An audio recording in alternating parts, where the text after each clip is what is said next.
small fringe minority are on their way to Ottawa holding unacceptable views that they're expressing do not represent the views of Canadians who have been there for each other.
Virus affects us all.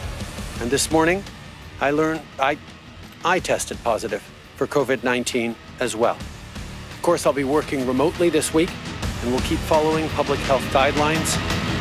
I want to take this opportunity to remind Canadians to please get vaccinated. Hey folks, welcome back to my channel. My name is Derek, and I just wanted to give you a little behind the scenes on this video because of some information that just came down in the news feeds. This video was supposed to go out yesterday. I was editing it, ready to launch it Sunday night, and for Monday, January 22nd, which is actually the 2nd year anniversary of when the trucks left the coasts to converge on Ottawa.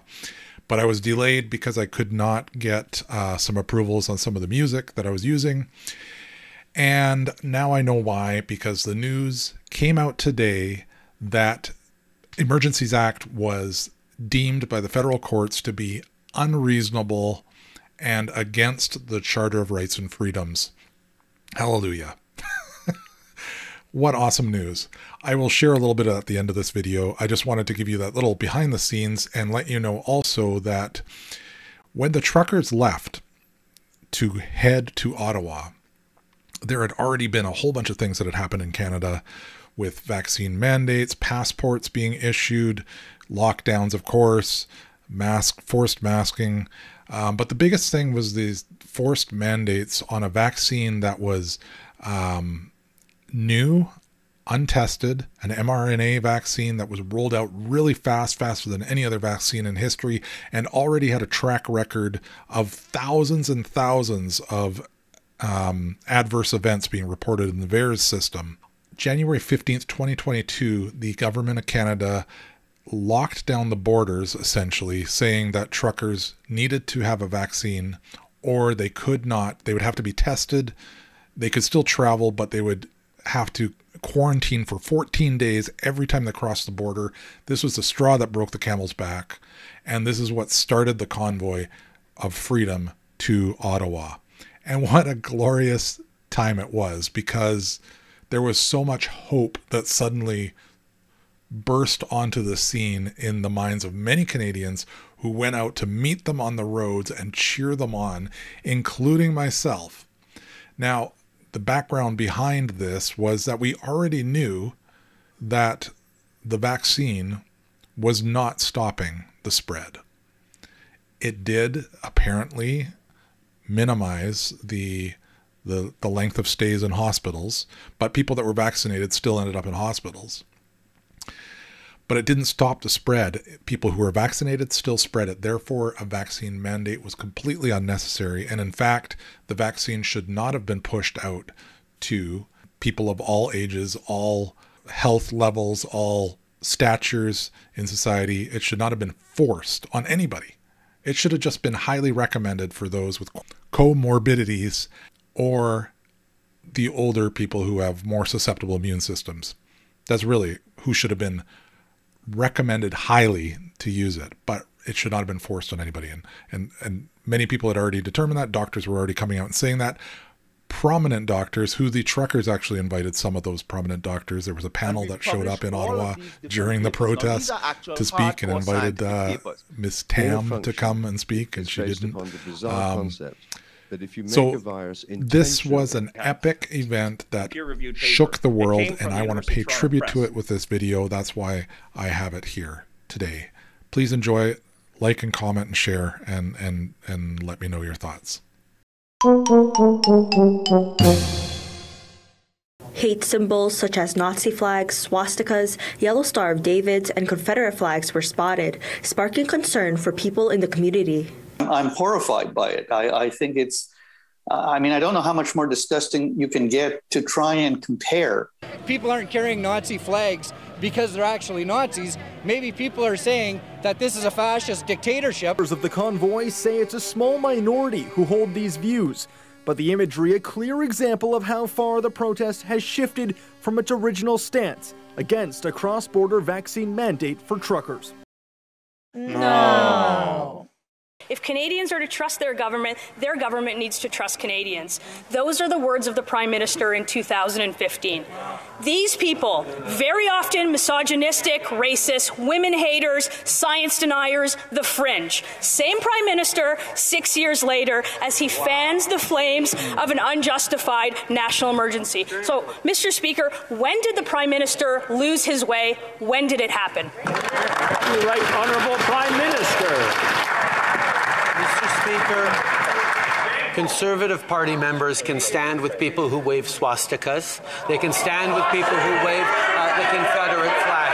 We will choose to stand with Canadians who deserve to be able to get to their jobs, who be able to get their lives back. These illegal protests need to stop. I am a strong Jewish woman and a member of this House and a descendant of Holocaust survivors. It's never been singled out, and I have never been made to feel less, except for today when the Prime Minister accused me of standing with swastikas. I think he owes me an apology. I'd like an apology, and I think he owes an apology to all members of this House.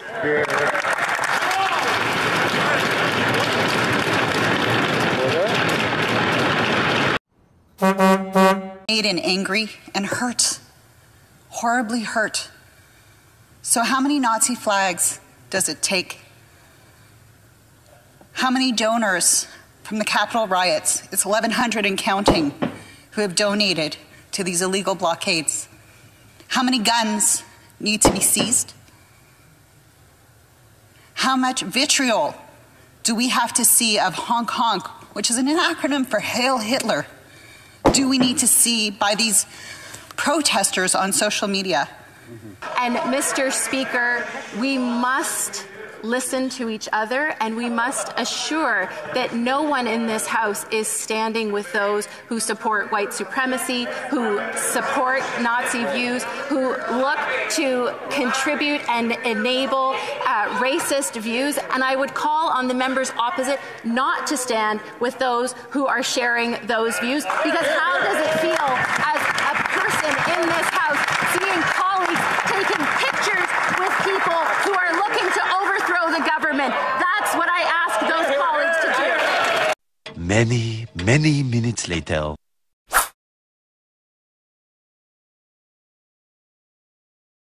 To offer Parliament's unreserved apologies for what happened on Friday.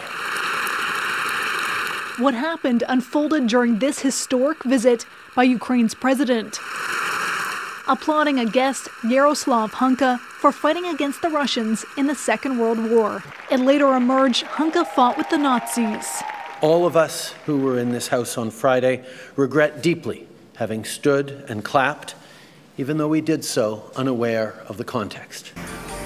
Happiness leaves whenever I come around. The only way I feel is when I'm feeling sound. Feeling my feet on the ground. Trudeau. Sir, how you doing? Can you feel it? I got the music in my soul. I got the music. I will not sue anybody if I fall off the truck. Oh, yeah.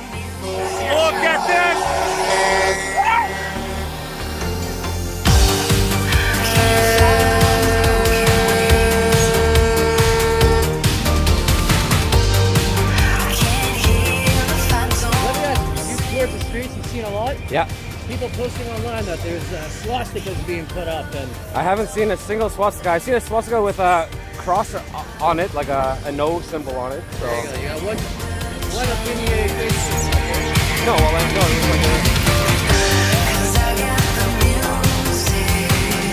And Justin Trudeau's not going to meet with those truckers when they get to the Capitol. You know why? Because he said, I just tested positive for COVID, so I have to quarantine for 5 days. He's not going to meet with those truckers. I bet those truckers would meet with him, even if he's infected. I bet they would meet with him. Hey, why don't you find a bunch of truckers that already had Omicron? Before I read this, I want to give a trigger warning to all of the people who despise the mainstream media, because this one, my friends, this one is a doozy. And I'm not literally giving you a trigger warning. I'm just building suspense, because check this out. They write for the Toronto Sun, Prime Minister Justin Trudeau says he will neither meet with nor be intimidated by the convoy of Canadians he says spent the last few days harassing local businesses, waving Nazi flags, and stealing food from the homeless. What? Wow! What is he talking about? In all of the smears I have seen of protests in my day, that is impressive. And I was at Occupy Wall Street, and boy did the media go after them. Yeah. But this is a bunch of truckers. Some support as they're getting out there. These are good, decent, freedom-loving people. These are not racist. These are not people with fringe views. They don't like Trudeau. They don't like authoritarianism. They don't like mandates. Was this on the cover of the New York Times today? Washington Post? Is it on CNN.com right now? Michael, would you do that for me real quick? CNN.com right now. Let's go to the front page. Do they have anything on the front page of CNN.com, a very trusted news source? Nothing? He's giving me a big no. Now, isn't that interesting? Isn't that interesting? This huge revolt in Canada, much like is happening all over Australia, and they don't show you that in mainstream media. Could it possibly be that the mainstream media doesn't want you realizing that you actually have some power over your life? That there's other people like you out there? That the jig is almost up? Look at these extremists playing Connect 4 at a protest. Look at this. It's the horror. They're playing Connect 4 at a protest.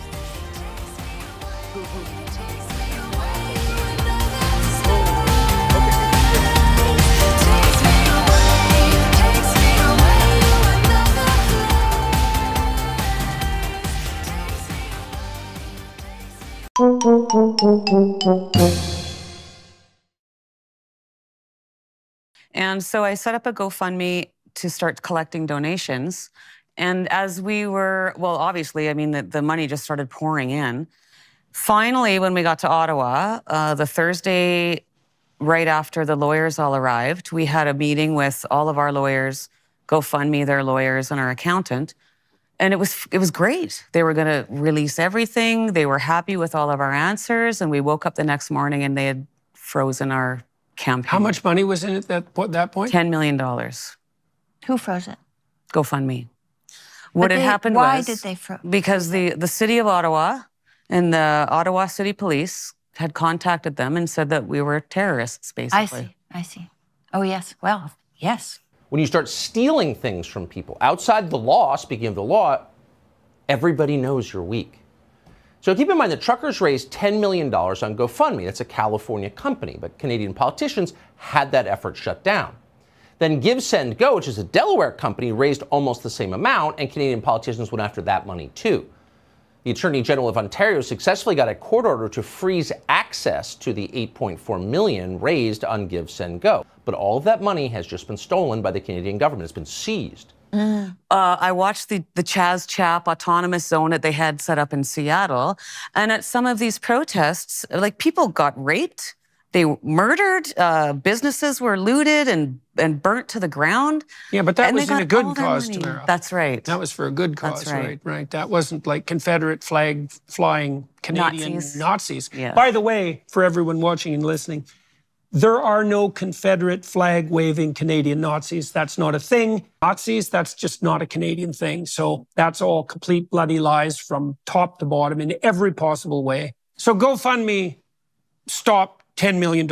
Yes. And then, if I remember correctly, they then announced that they were going to distribute it to charity unless people wrote in specifically and requested a refund, and that they were going to pick the charity. Correct. But now word funding the convoy had been counting on isn't coming. They're actually shutting down freedom of speech. It really bothers me. They're not just going to leave because they're not getting the money from the GoFundMe. They're staying. We won't be leaving. GoFundMe says it won't transfer any more fundraising. About $9 million left after the company says it received evidence the demonstration has become an occupation with reports of violence and unlawful activity. The money will be refunded or go to charity. When you start occupying, it's unacceptable. You flipped from GoFundMe to GiveSendGo, and then you raised another $10 million. What happened to it? Well, the government of Ontario wanted to seize it immediately, and those were conservatives, by the way, yes, right? Yes, this is right. This is true. And so the writing was on the wall. We were never going to get those donations across into Canada.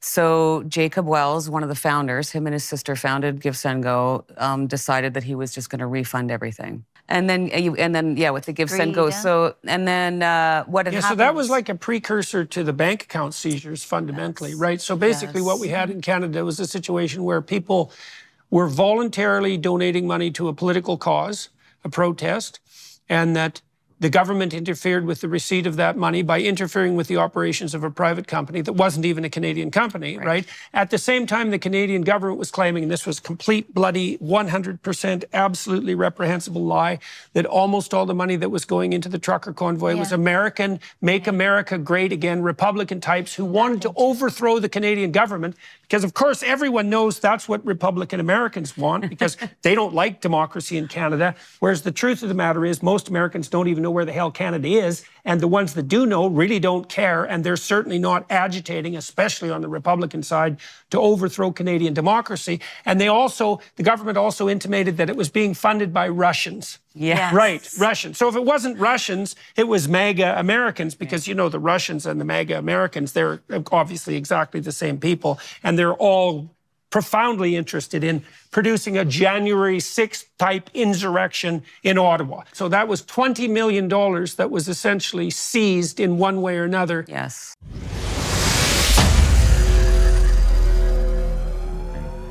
The GiveSendGo website was hacked. GiveSendGo.com has been hacked. The website redirected to GiveSendGone.wtf. Hackers published a video of Frozen with the name and address of people who contributed to the truckers movement. So yes, last night, if you were to go to the website, you would get this. This is if you had it bookmarked to go to the Trucker Convoy donation page. If you went to the homepage, you would get a redirect to this splash page with this video on it. The video proceeds to show Frozen, a scene from the Frozen movie, Disney's Frozen, and a wall of text that comes up spouting some weird QAnon type conspiracy theory about, you know, everyday truckers being part of some weird cabal, global cabal, or some gobbledygook. Not sure what they're meaning with that. Anyhow, what it does then proceed to do is dox contributors, the top donators, and then they also leave a threat of releasing all the information for all the donors who donated to the cause. Nothing scares me. Nothing. Yes, I doxed the truckers! I did it! It was me! I hacked GiveSendGo, baby! And I do it again!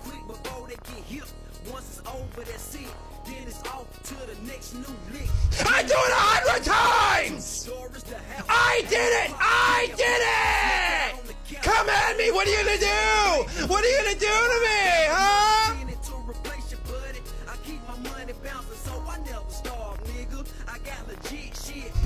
I hacked Epic Hosting! I hacked Parler! I hacked Gab! I hacked Truth Social! I hacked GiveSendGo! I don't care!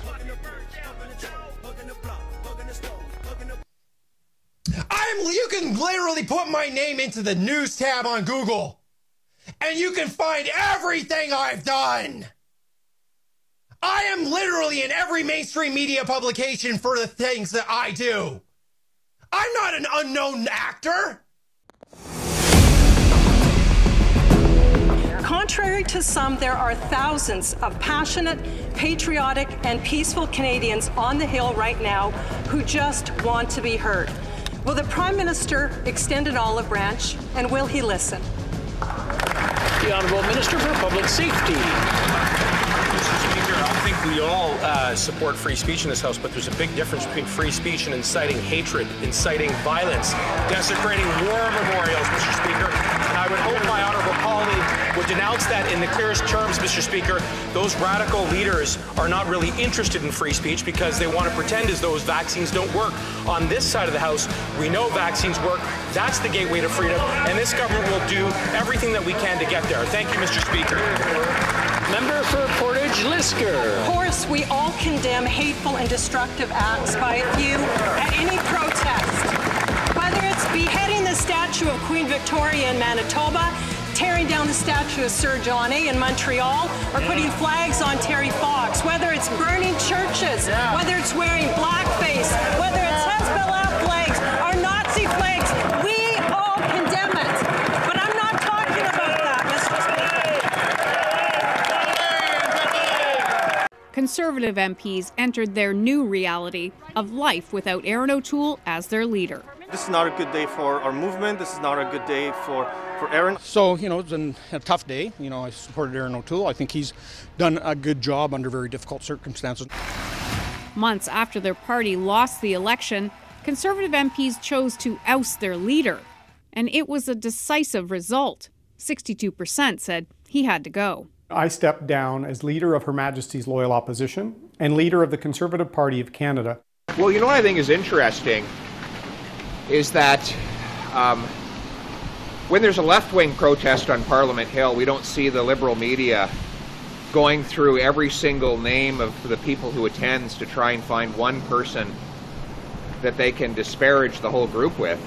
But that doesn't mean we disparage the thousands of hard-working, law-abiding, and peaceful truckers who quite frankly have kept all of you alive the last 2 years by filling your grocery shelves with the food that you eat and filling your homes with the products that you rely upon. The average trucker has more integrity in his pinky finger than you had in your entire scandal-plagued Liberal cabinet. Every time I hear a Conservative talk about some conspiracy theory, I realize that there's another group of swing voters in the GTA that just are not going to come our way. The acknowledged frontrunner Pierre Pollievre promises he will help Canadians take back control from the elites and so-called gatekeepers inhibiting their prosperity and freedom. From the housing market to carbon pricing to online regulation. That's why I'm running for Prime Minister, to put you back in charge of your life. Together, we will make Canadians the freest people on earth. At heart, this race was no different from other leadership contests, a question of numbers. Who could sell memberships and then rally the most conservative voters in the most ridings. 6 months later. It's my great privilege to announce the results. Nous avons un nouveau chef. We have a new leader, the next Prime Minister of Canada, prochaine Premier Ministre du Canada, the Honourable Pierre Pollievre and Anna Pollievre.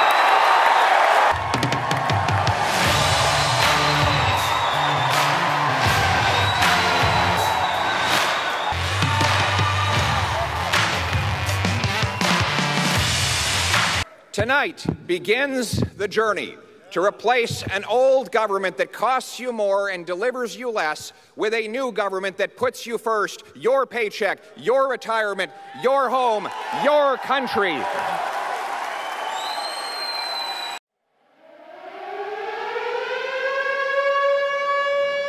The federal government has invoked the Emergencies Act to supplement provincial and territorial capacity to address the blockades and occupations. We're entering the third week of illegal blockades that have been disrupting the lives of too many Canadians. Here in our capital city, families and small businesses have been enduring illegal obstruction of their neighbourhoods, occupying streets, harassing people, breaking the law.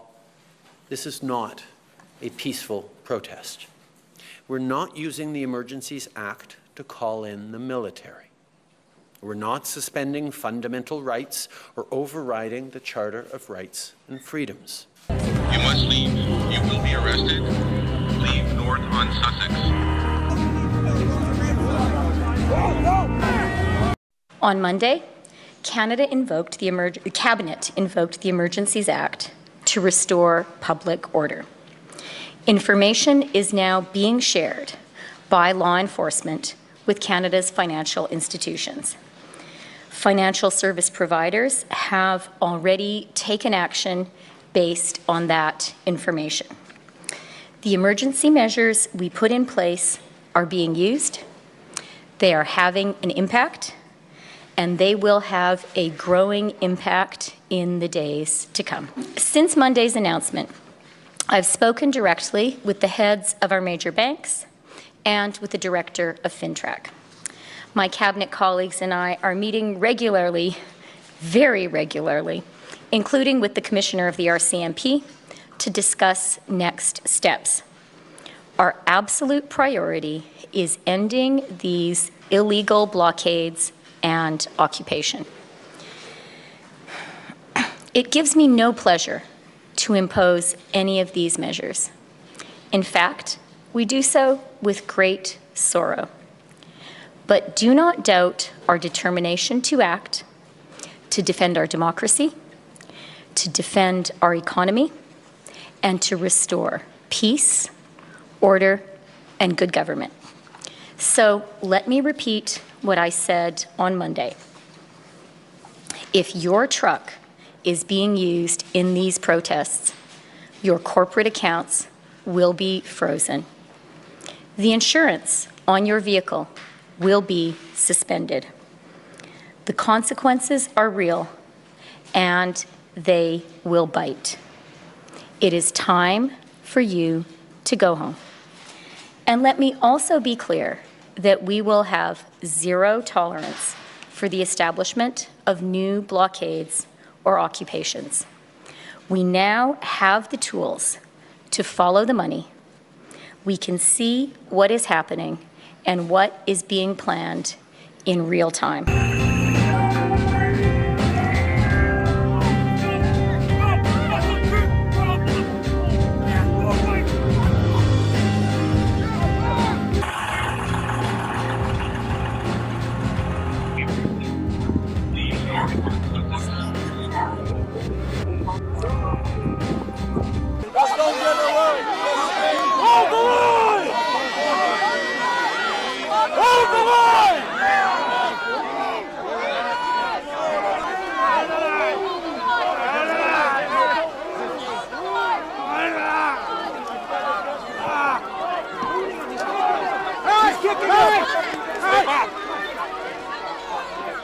Well, why did the truckers get demonized, and what are Canadians supposed to think about that, especially because FinTrack, which tracks financial transactions and is supposed to be taking care of such things as terrorist financing, has no evidence of suspicious transactions occurring in relationship to this protest, and that's was documented by CTV, who is hardly, you could hardly accuse of being sympathetic to the truckers. So there's that. Then there's just exactly what is the emergency here, and why is it reasonable under any conditions whatsoever to consider this an emergency of such major proportions that our basic civil liberties have to be lifted.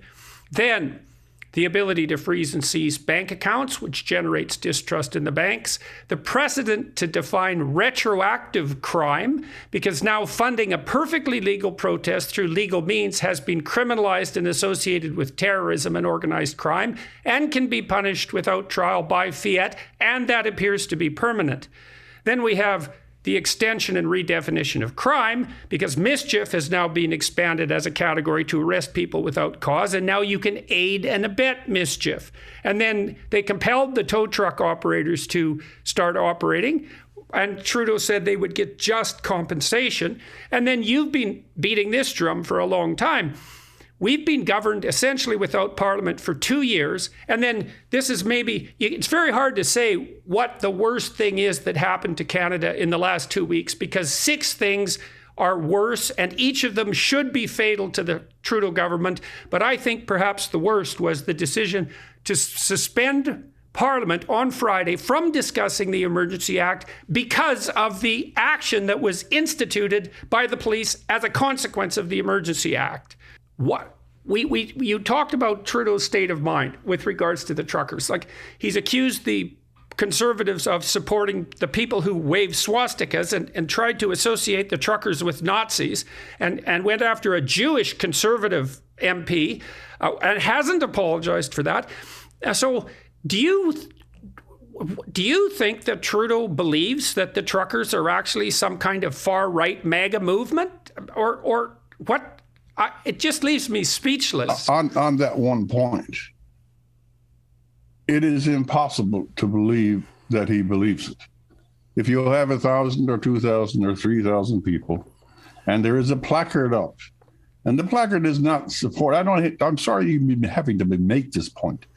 The placard that has the swastika on it, it's a nasty thing, but it's implying that the government is the bunch. And the news media and Trudeau take this idiot and his scribbled damn swastika, and they try to paint tens of thousands, because when these truckers came across Canada, every highway overpass, and at least a third of the country is saying, thank God that someone is expressing something. But the idea that the Conservatives are feeble and they haven't been present enough, I could go on with them forever. But the idea that they're Nazis, I mean, this is not even grade 6. This is ridiculous. And by the way, I have to. This one guy wearing a raccoon mask, walking around with the Confederate flag. It was absurd. It has no consequence whatsoever. Well, and the truckers themselves chased him away. Well, not only that. There's video evidence of that. I know that, but the news media sucked on that like they were a hungry babe. Organizers of the so-called Freedom Convoy, Saskatchewan trucker Chris Barber, handcuffed and placed in a cruiser 3 blocks from Parliament Hill. More arrests are expected soon. Wow! Is it over? What's the story now? Little by little, I'm figuring it out. We absolutely are committed to end this unlawful demonstration. We have the plan, we have the commitment, we have the resources. Today, police handed out another written warning to leave. The diesel to keep trucks running still flowing in, and the party continues on into what might be its final night. Boys' lead organizer Tamara Leach predicted she might be headed to jail too. I'll probably be going somewhere tomorrow where I'll be getting 3 square meals a day. Just hours after visiting with protesters on the front lines tonight, pictures online showed her being arrested. So sick of these games and all that we've been through. All my life I've seen it. I'd like all of you to think of me as a time traveler from the not too distant future, coming back to the present to offer you a glimpse of what could lie ahead for America. I live in a time in which, in the name of fairness, you can't share the stories you write for my news publication on social media. I live in a time in which, in the name of the common good, you can be kicked out of your bank and online payment system simply for expressing the wrong political views. I live in a time in which, in the name of social justice, you can commit a serious crime but get a more lenient sentence if you happen to be the right skin color. I live in a time in which, in the name of safety, you can be arrested for exercising your right to peaceful protest if you happen to be protesting the wrong thing. Of course, I'm not a real time traveler. I just live in Canada. What is happening in Canada is a gradual suffocation of free expression. It is draped in a cloak of niceness, inclusivity, and justice, but it is regressive, authoritarian, and illiberal. I liked him. I liked him before the pandemic. Trudeau? Yeah. Yeah. I was like, he's a handsome guy. Yeah. Seems sweet. Yeah. You know, it's like good looking guy, confident, good talker. Yeah. And then during the pandemic, I'm like, oh, you're a fucking dictator. Yeah. Oh, you don't like criticism. You're trying to shut down criticism by saying that all your critics are misogynists and racists. Yeah. You hear he said that about the trucking people, the truckers? He called them all misogynists and racists. Oof. Yeah, he's gross. But he was talking about people who are not vaccinated. He said they don't believe in science. They're often misogynistic, often racist. No, they're not. That was not smart of him at all. Right. He said, but they take up space. And with that, we have to make a choice in terms of a leader as a country. Do we tolerate these people? It's like, tolerate? Now you do sound like him. I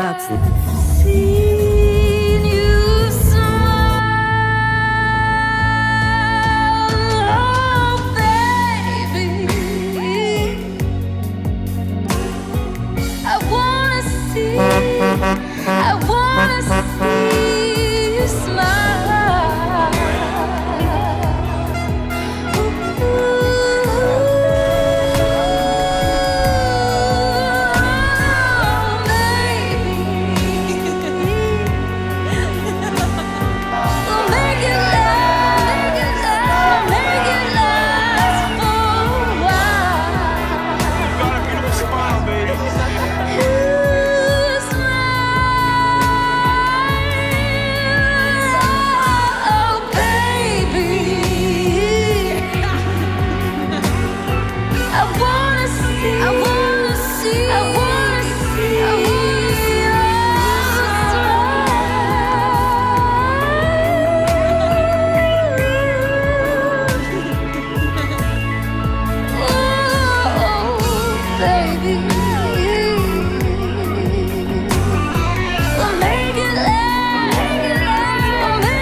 Keep the Lord, keep the land glorious and free. You were great. I can sing the end of my song called Smile. Because I wrote the song called Smile because I was so sick and tired of not seeing people smile anymore.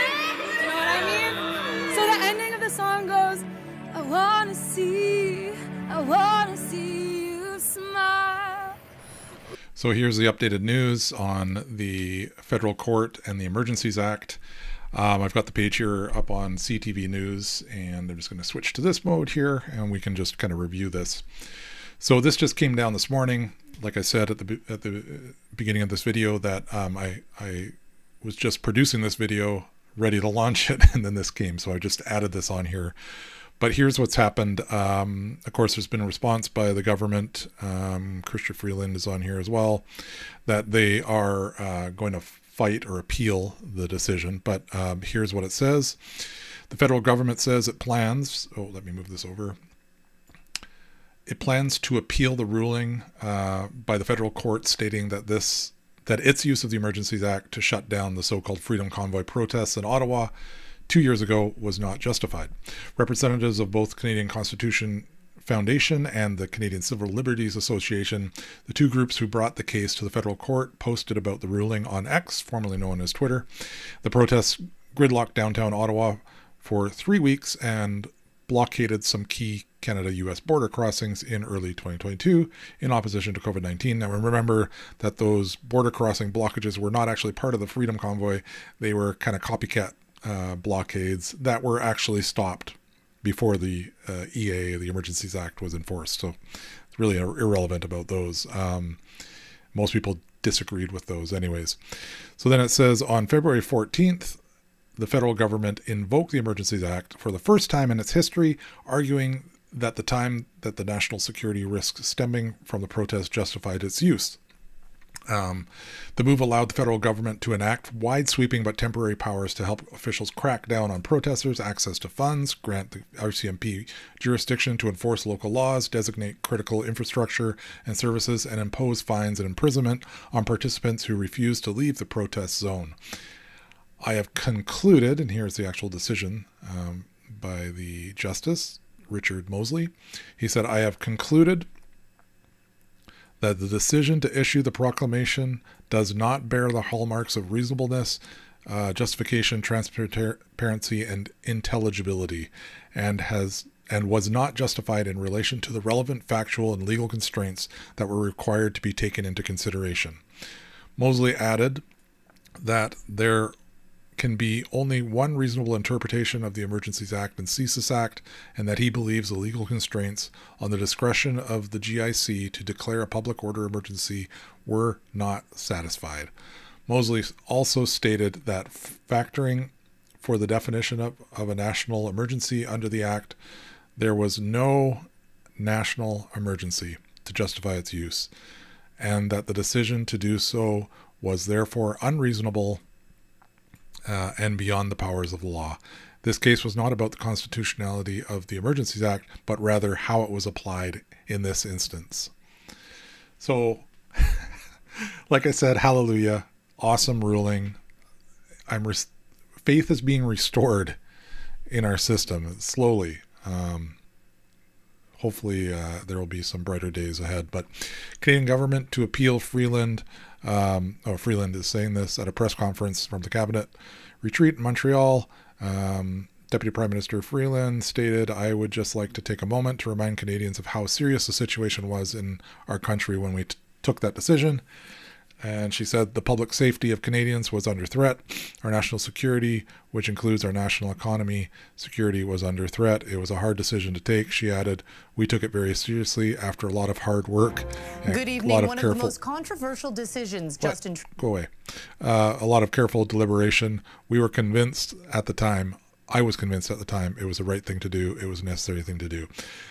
Now, the national security was not under threat.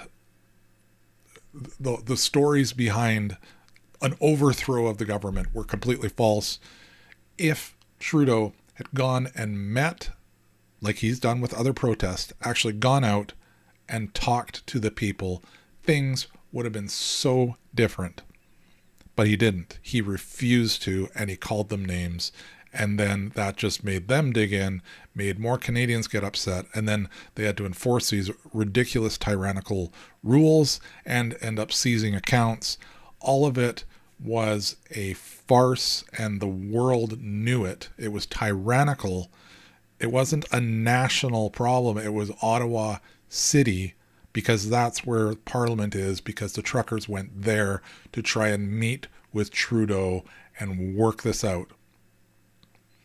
So, yes, there were some truckers that had a UAE where they wanted to still legally go around Trudeau if they had to the Governor General and have a discussion and set up a panel and all that type of stuff. The main convoy organizers threw that out within days. They didn't want that. They just wanted an actual regular protest and discussion. And in the end, the convoy achieved what it wanted, and the mandates were finally almost unanimously removed across multiple provinces to start with, and then across all of Canada. And now we're back to a little bit more sanity on the issue, and largely because of the truckers, even though they don't want to admit that. So there you go. There's the wrap up on the whole thing. We'll see where this goes from here. Pray for Canada.